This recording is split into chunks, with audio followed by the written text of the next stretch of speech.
Welcome back to AI Unraveled, your daily strategic briefing on the business impact of artificial intelligence. It is Tuesday, January 6th, 2026. If you thought the hardware wars were cooling down, think again. Jensen Huang just broke his own rules at CES, unveiling Nvidia's next-generation Rubin chips months ahead of schedule to feed an industry that simply cannot get enough compute. But while Las Vegas celebrates the future, the world is grappling with a terrifying present. A massive AI disinformation attack concerning Venezuela has just proven that our reality is more hackable than ever. Also today, Amazon finally brings Alexa to your web browser, Uber unveils its custom robotaxi, and Boston Dynamics says its humanoid robots are finally ready for their first real jobs. But before we dive into the rundown, are you drowning in dense legal text?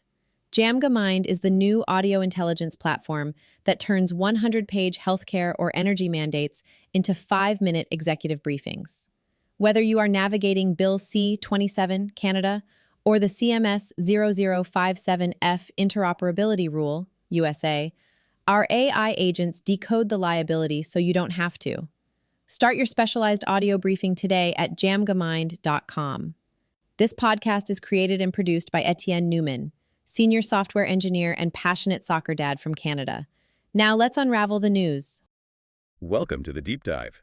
This is your essential strategic briefing on the business, technology, and policy that are, well, completely reshaping artificial intelligence. And the date is January 6, 2026. If you thought the holidays meant a slowdown, You would be fundamentally mistaken. I mean, the acceleration we've seen is just profound. We are officially past the simple chatbot phase. AI isn't just leaving the cloud anymore. no, it's entering the physical world, and at a pace that, frankly, demands an immediate strategic review from anyone in this space. Exactly. And that accelerating pace is really our mission today. We're here to filter the signal from the noise of the annual CES hardware blitz. And then we need to analyze the platform wars. They're getting more and more intense for control of that user interface. Right.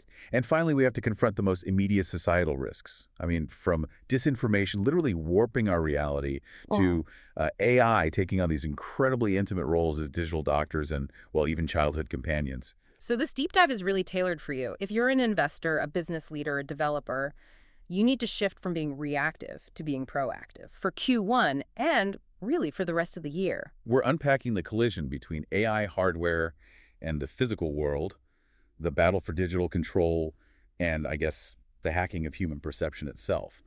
So we had to jump straight into the engine room because the biggest story out of CES, it wasn't a new gadget. Not even close. It was a complete overhaul of the compute timeline. It signals that the entire industry is, running on fumes and just demanding more power faster.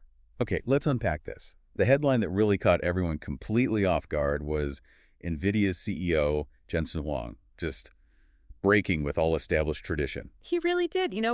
We normally expect a sort of high-level roadmap presentation at CES. A teaser, maybe? Right, not the full product reveal of the next generation of AI server systems. He announced the Vera Rubin GPUs months ahead of schedule. So we have to analyze this urgency. Why did Huang rush this announcement? The rush is the clearest market signal you can possibly get. It's basically panic buying, and it's driven by scarcity. The driving force here isn't just innovation for its own sake. No. It's pure, intense industry demand. The hyperscalers, your Amazon, Google, Microsoft, they just cannot get enough high-end processing power. Even with the Blackwell generation just rolling out. Exactly. Even with Blackwell, the rate at which these foundation models are scaling, especially as they move toward multimodality and physical reasoning, is just structurally outpacing what the current supply chain can handle. Huang was under immense pressure to show his biggest customers that the compute roadmap isn't just steady. It's aggressively accelerating. That's the word. Aggressive. That context is just so critical. It isn't a marketing stunt. It's a competitive response to what sounds like market desperation. So let's dig into the financial and technical implications of the performance metrics, because they redefine the entire ROI for building these frontier models. Okay, so the numbers. Yeah, we're talking about the Rubin GPUs allowing developers to train a colossal, was it a 10 trillion parameter model? 10 trillion. In a month. And here's the kicker. Using just 1/4 the number of chips that the previous Blackwell generation required. A quarter. That's 75% efficiency gain for the same workload. that has to be the single most important number for any investor listening right now. It absolutely is. I mean, just think for a second about what that means for CapEx.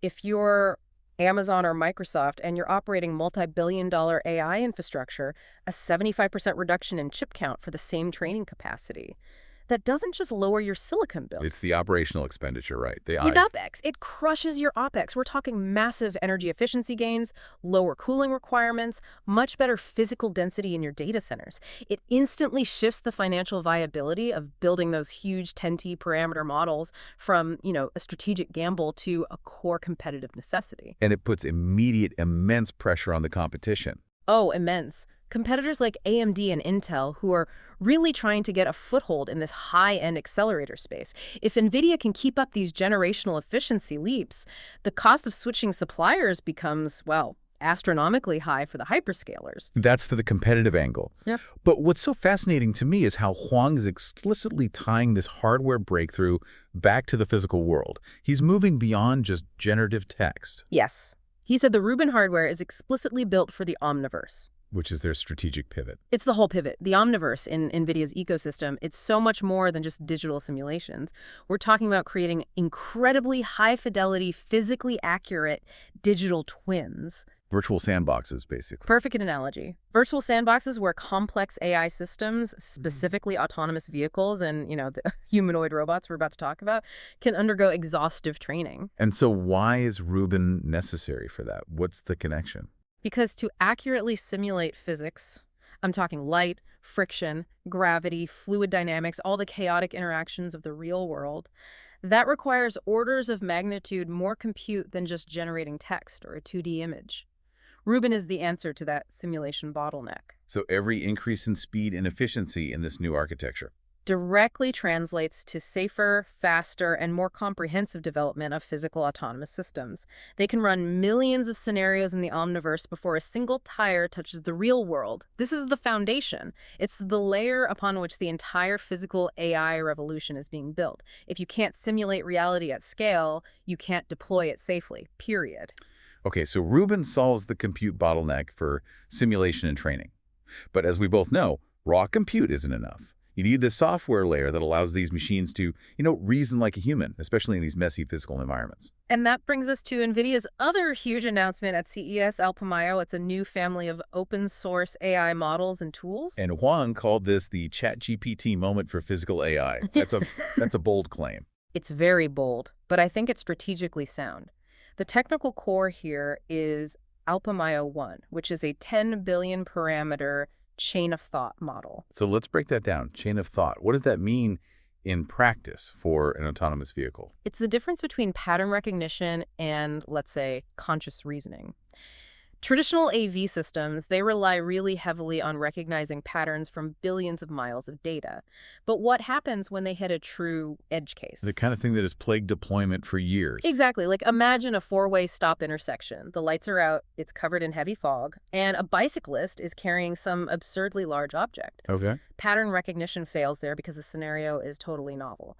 But a chain of thought model, it handles this by breaking the problem down step by step. It says, A, traffic light status is unknown. B, I need to assess the speed and trajectory of all moving objects. C, I have to infer the intent of the bicyclist based on their wobbly motion. D, I will now generate a conservative multi-step plan to cross safely. It's showing its work.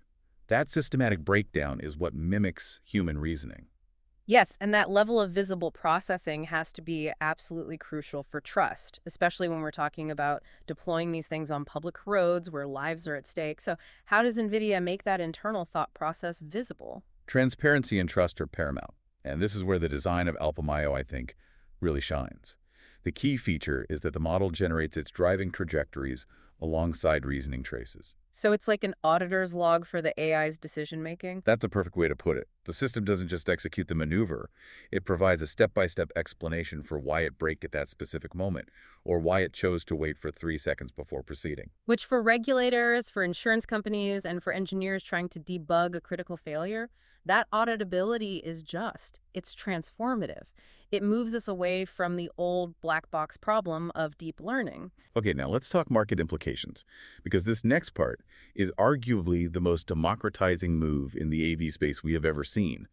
Nvidia is releasing AlpaSim, an open-source simulation framework. And 1,700 plus hours of high-quality, real-world driving data. This just fundamentally redefines the economic incentive structure for the entire automotive sector. It's a brilliant move for Nvidia. Maybe a little risky, but brilliant. For the last decade, companies like Waymo and Tesla, they've guarded their proprietary driving data and their simulation environments like it was the crown jewels. It was their multi-billion-dollar moat. Absolutely.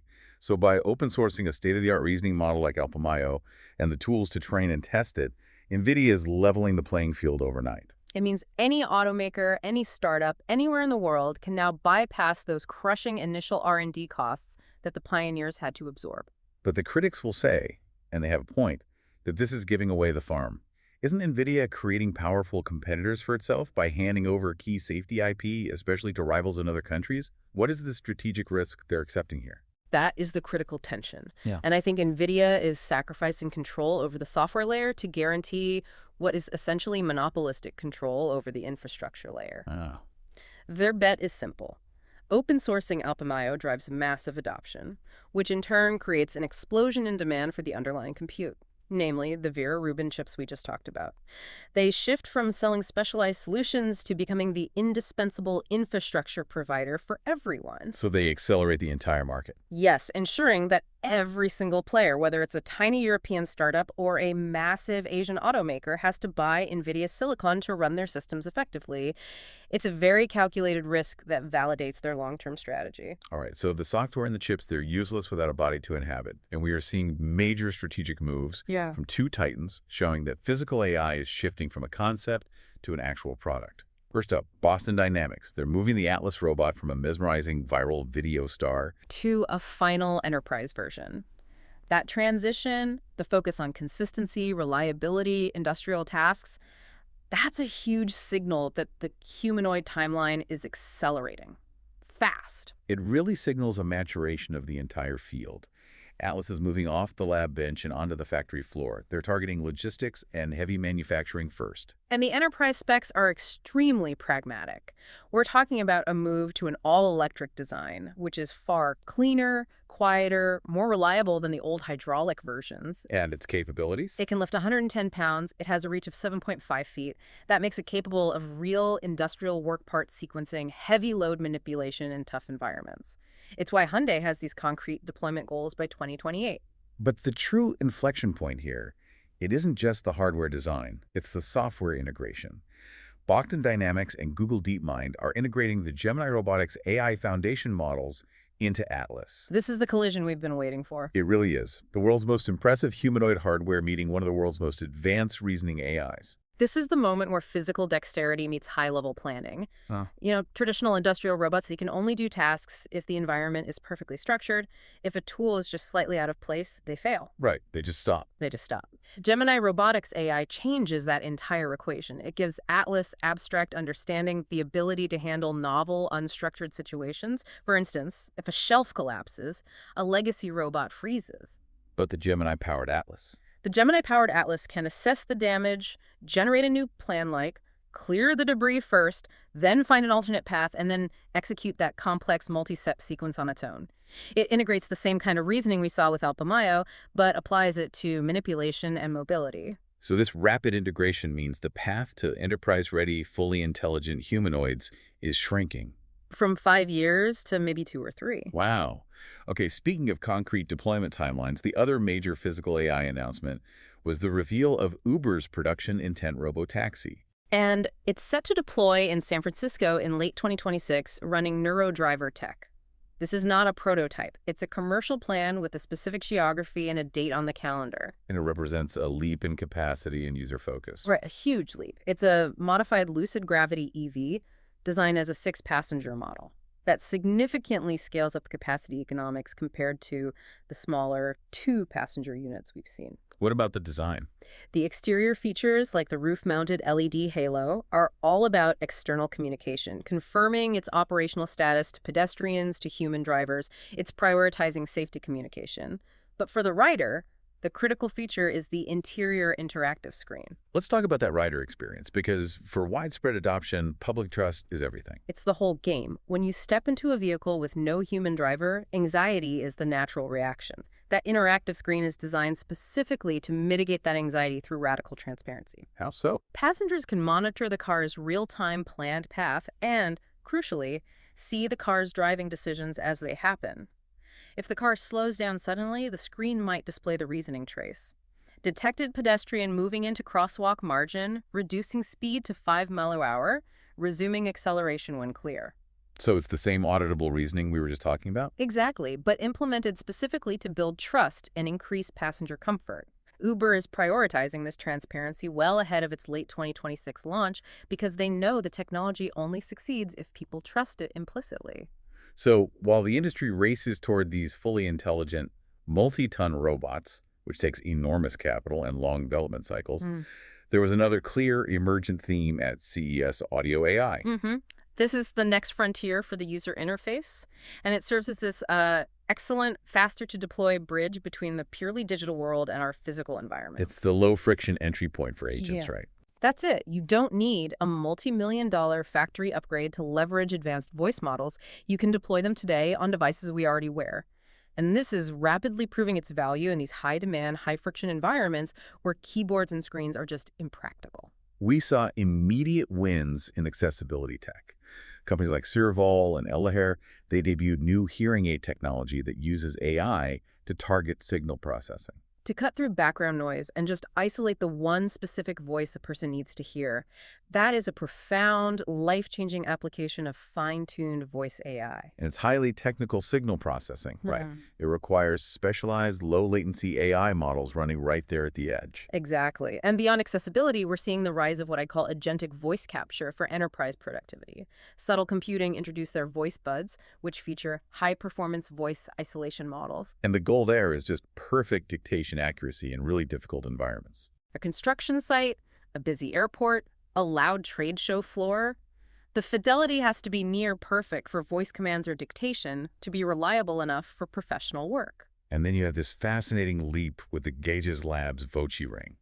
This device is moving beyond just high-fidelity transcription into something much more advanced. It's advanced agentic transcription, and it integrates memory and context. The Voci Ring is this powerful example of an AI agent just squeezed into a wearable form factor. Okay, it understands 112 languages, which is impressive, but that's not the main innovation. No.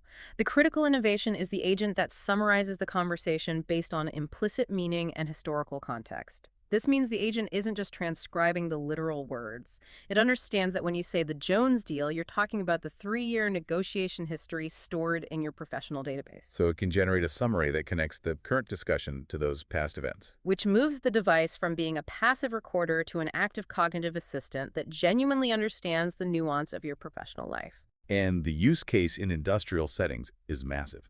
We saw that French startup, Rooted, demonstrating voice AI for hands-free robot control in manufacturing. That enterprise application is so critical. In manufacturing, every second you spend putting down a tool to interact with a screen or keyboard is wasted time. It's a potential safety risk. So by embedding high-accuracy voice AI, you're enabling a completely hands-free interface for complex processes, increasing both efficiency and safety.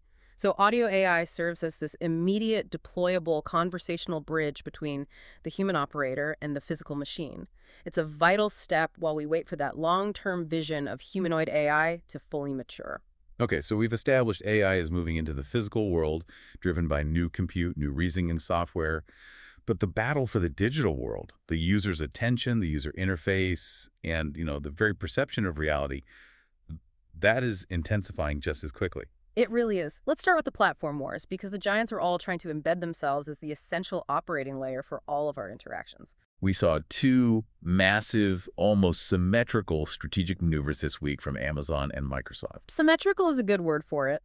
Both are aimed at making their conversational AI indispensable, unavoidable, and the primary gateway for all user tasks. They are actively trying to surround the user and just control that point of interaction. Let's start with Amazon. The introduction of Alexa.com, a browser-based interface for the AI-infused Alexa Plus assistant, is a direct frontal assault on the incumbent chatbot rivals. On ChatGPT, Gemini, Claude, Grok, all of them. This is Amazon admitting that the smart speaker, while a huge distribution point, is just not enough.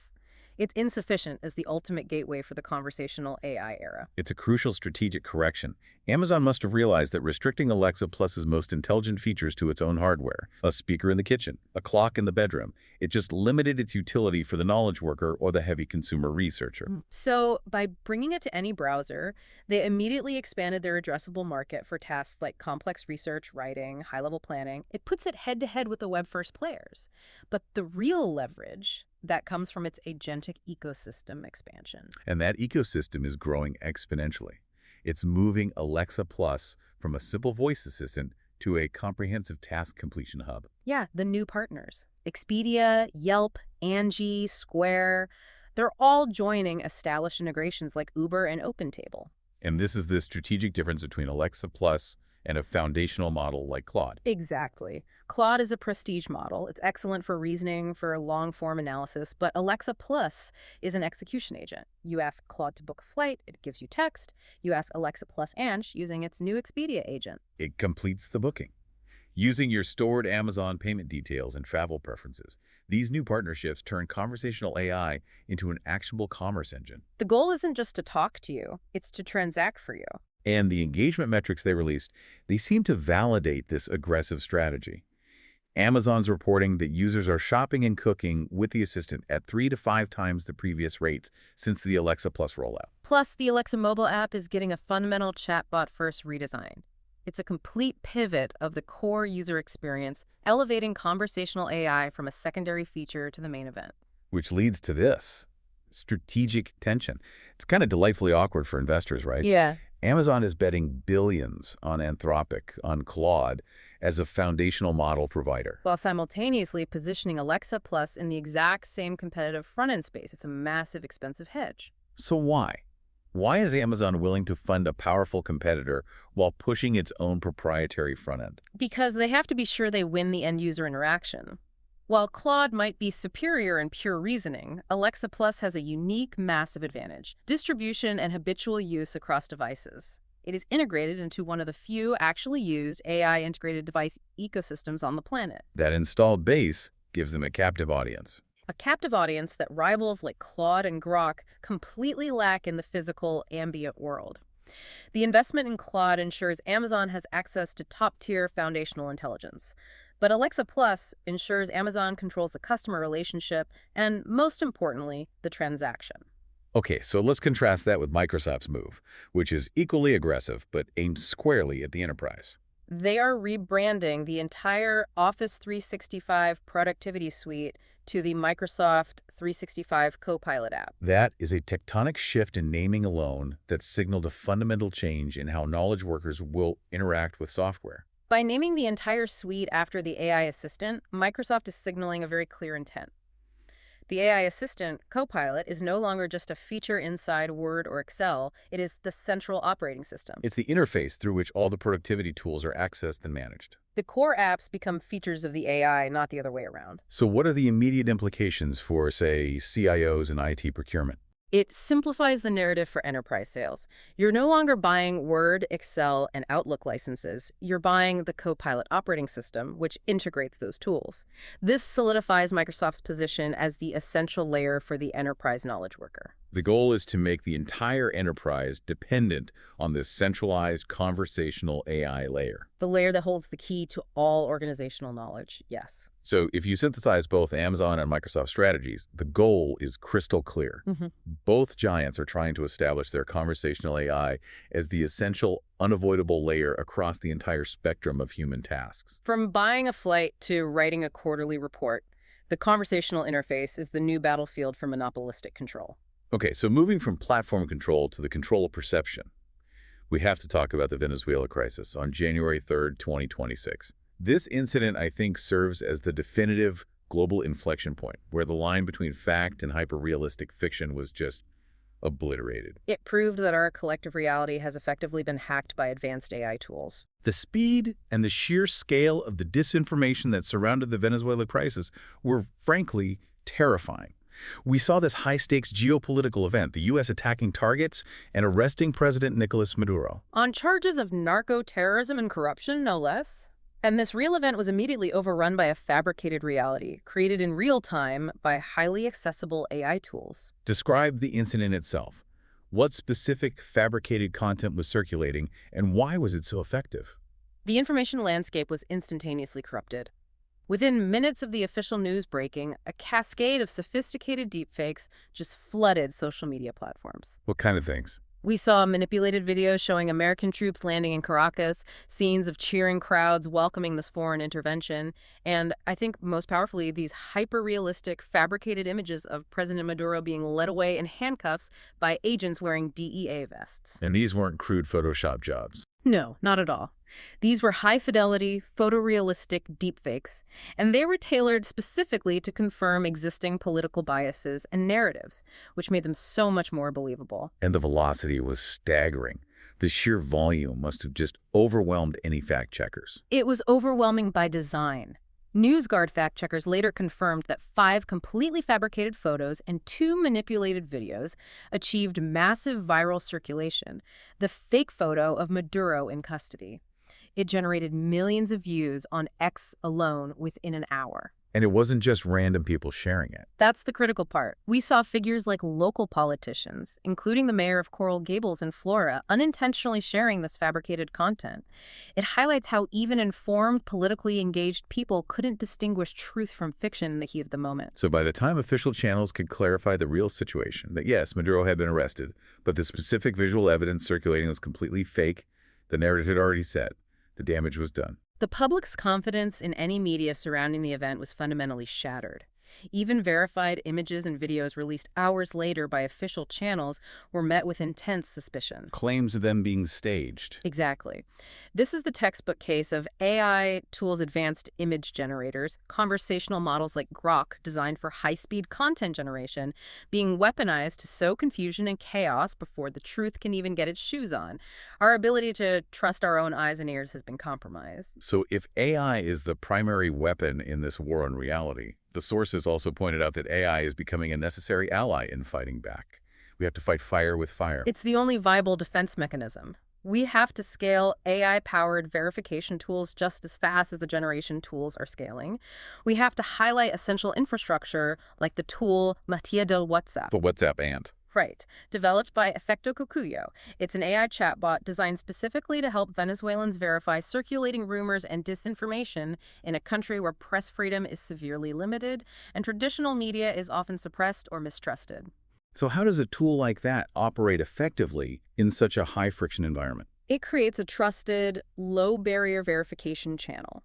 Users can just forward any suspicious image or text to the WhatsApp number, and the AI immediately cross-references it against a database of known fabrications and verified information. It gives a real-time assessment of its veracity. So in an environment where political narratives are weaponized and information is fractured, these AI-powered verification systems become essential infrastructure for just maintaining a fragile shared reality. The battle against AI disinformation requires an equally sophisticated AI-powered defense. this brings us directly to the most profound societal impacts of AI, specifically where it intersects with the most intimate, vulnerable, and frankly unregulated parts of human life, our health, and the emotional development of our children. These aren't future ethical dilemmas. These are immediate strategic and policy problems that are happening right now. The scale of AI adoption in personal healthcare is already just colossal, and the speed of that adoption has completely bypassed any regulatory readiness. The new OpenAI report is a major wake-up call for policymakers. It reveals that over 40 million people globally turn to ChatGPT daily for health information. That constitutes over 5% of all messages processed by the entire platform. 40 million daily users. That is a population the size of California, relying on a large language model for medical triage and information. It's massive adoption. Yeah. So what are the specific risk and reward use cases driving this volume? The uses span a whole spectrum of risk. The high-risk use case is obviously symptom checking, people entering complex, vague symptoms and asking for a diagnosis or a treatment plan. Which is incredibly dangerous. Incredibly. The reward, however, is immense utility in the administrative and educational areas. People are using it to decode complex medical jargon from specialist reports, they're spotting billing errors on complicated medical statements, and proactively they're preparing these detailed, organized lists of questions for doctor visits to maximize their limited consultation time. So the AI is acting as a sophisticated translator and a prep assistant. Exactly. And the report also sheds light on this crucial social function the AI is performing. It's filling the access gap. This is a powerful argument for its necessity despite the high risks. What does the data show there? It shows two things. First, 70% of health-related chats happen outside normal clinic hours when a physician or a triage nurse just isn't available. And second, maybe more critically, roughly 600,000 weekly messages are coming from rural hospital deserts where access to immediate qualified medical advice is severely lacking. So for these communities, the AI isn't replacing an existing doctor. No, it's providing an informational resource where none existed before. It's potentially preventing harmful delays in seeking care. And then there's the enormous financial and administrative relief component, because handling the bureaucracy of modern healthcare is a major friction point. It causes as much stress as the illness itself sometimes. The report highlights users sending between 1.6 million and 1.9 million health insurance questions every week. That many. That many. Covering complex administrative tasks, plan comparisons, disputes over billing, seeking guidance on claim appeals. The AI is already functioning as a de facto administrative assistant, helping people navigate a system that is often deliberately opaque. This overwhelming usage means regulatory bodies, the FDA, the FTC, they can't just ignore this anymore. The policy proposals that were sort of tucked into the OpenAI report are very telling. They're strategically motivated. OpenAI is clearly urging the FDA to create clearer, expedited pathways for AI medical devices. And the urgency is because the company is planning for the next phase where these generalized LLMs transition into personalized, semi-diagnostic tools. They envision a future where ChatGPT, integrated with wearable biometric data and clinical guidelines, could function as a true digital doctor. Offering specific, actionable advice, not just generalized search results. This is a strategic push to legitimize and formalize the role of foundation models in the diagnostic and treatment support loop.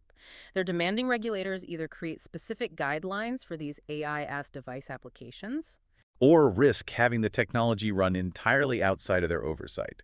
Hashtag TagTag 3.2. Are we ready for AI to raise our kids? And that leads us to an even more sensitive topic. The integration of AI into childhood development and emotional bonding. CES saw a huge wave of products aimed squarely at children. And they raise these profound ethical questions about the deliberate engineering of emotional attachment. The products are designed to be appealing, they leverage nostalgia, but the underlying AI is far more complex than simple entertainment. The core issue for parents and developers is the intentional design philosophy behind them. The explicit goal of creating a personal, emotional bond between the child and the machine. Precisely. Let's look at the sophisticated new products. The Luca AI Cube and Luca Robot. Their simpler story reading products are already used by 10 million families, but the new AI features transition them from passive listening to conversation-based interactions. And that conversational shift is critical. It simulates personality, consistency, personalized memory, all the foundational elements of a relationship. But the real ethical complexity comes with products like Suicar's AI Tamagotchi-inspired pet. This isn't a static digital pet. It's an AI designed explicitly to mature and adapt based on the child's input. Right. Describe that progression because it's pretty wild. The robot pet starts as a simple, nonverbal egg, and it gradually develops into an articulate adult as the child interacts with it over time. The AI learns to talk, it learns to recognize the owner's voice patterns, and most critically, it adapts its conversational style and responses to the owner's personality. And the company's explicit, stated design goal is creating emotional attachment. It's a closed-loop system designed to make the child feel deeply responsible for and bonded to an intelligent machine that's providing customized emotional validation. And we see a similar objective, though maybe marketed a bit differently, with Kokomo from Ludens AI. Kokomo is marketed specifically as an emotional support pet. It's a small, autonomous robot that uses sophisticated sensors to follow you around, learn what comforts you, and then it responds with specific hums or movements or noises aimed at creating a personal connection based on your observed emotional state. These are highly sophisticated systems. They're moving well beyond simple toys and into the territory of personalized digital companionship. So contrast this deep attachment-seeking AI with the simpler approach of a company like Lego. They debuted smart Legos that just light up and make sounds to enhance physical play. What's the fundamental difference for a parent? I think the distinction is paramount for developmental purposes. Lego provides an enhancement to physical, imaginative play. It doesn't demand an emotional investment from the child. Whereas Sweetcar and Ludens are providing an integrated adaptive personality. A personality designed to fill emotional spaces, potentially competing with or diverting emotional energy that might otherwise go toward human siblings, pets, or caregivers. And this raises the core question that developers, parents, and pediatric experts have to confront right now. Which is, how should we approach AI systems designed explicitly to form emotional attachments with children? What are the long-term developmental implications of forming a primary bond with a complex, opaque algorithm? And what happens when that digital companion is inevitably discontinued, or when its behavior is influenced by an algorithmic update the child knows nothing about? These products are creating emotional tethers, and we just do not yet understand the consequences. #TagOutro. This deep dive has covered massive ground, really defining the strategic shifts happening across technology, business, and policy right at the start of 2026. Let's briefly summarize the three major tectonic collisions we've identified. First, AI has undeniably entered the physical world. It's driven by Nvidia's aggressive compute roadmap with Rubin and the democratization of reasoning software through open source models like AlphaMayo. The age of intelligent physical machines is now a concrete near-term deployment timeline. It's not a distant forecast anymore. Second, the largest tech players are battling aggressively for the conversational interface. Amazon and Microsoft are trying to make their AI assistants Alexa Plus and Copilot the unavoidable essential operating layer across all consumer and enterprise tasks. They're forcing the user into their ecosystems. And third, we are already using AI for these essential, intimate tasks, health, administration, emotional support for our kids, which is forcing immediate ethical and regulatory scrutiny on bodies like the FDA. The societal questions we thought were 10 years out are here right now. So connecting the physical, the intellectual, and the emotional AI we've discussed today, we are left with a final provocative thought for you to consider as you strategize your investments and your development plans for the coming quarters. We've established these parallel tracks. You've got companies like Boston Dynamics and Google DeepMind successfully integrating world-class hardware like Atlas with foundation reasoning models like Gemini Robotics AI for industrial efficiency. And at the same time, you have other companies engineering deep, sophisticated emotional attachment in companion devices like Kokomo and Sweetcar for personal comfort and developmental support. So the question isn't if these technologies converge, but when. How long before we see a sophisticated, reasoning, humanoid, physical agent running on Rubin chips and AlphaMayo-style software designed not just for lifting boxes in a warehouse, but explicitly for deep companionship and emotional support in the home? That is the ultimate convergence of physical, agentic, and emotional AI. And that development will fundamentally redefine the structure of human-machine relationships in our personal lives. Think about the implications of that home companion robot as you plan your next move. Thank you for joining us for the deep dive. We'll be back tomorrow to continue unraveling the strategic implications of the accelerating AI revolution. That wraps up today's briefing. The signal for today is materiality. AI is becoming physical. Nvidia is releasing open source brains for cars. Boston Dynamics is putting robots on the factory line, and Uber is building custom vehicles. At the same time, the immaterial risks of AI, like the deepfakes we saw with Venezuela, are having very material consequences on geopolitics. The screen is no longer the boundary. Before we go, a reminder for the leaders listening. Are you drowning in dense legal text?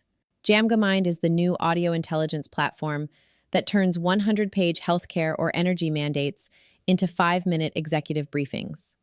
Whether you are navigating Bill C-27, Canada, or the CMS 0057F interoperability rule, USA, our AI agents decode the liability so you don't have to. Start your specialized audio briefing today at jamgamind.com. This podcast is created and produced by Etienne Newman, senior software engineer and passionate soccer dad from Canada. Please subscribe and share. Until tomorrow, keep unraveling the future.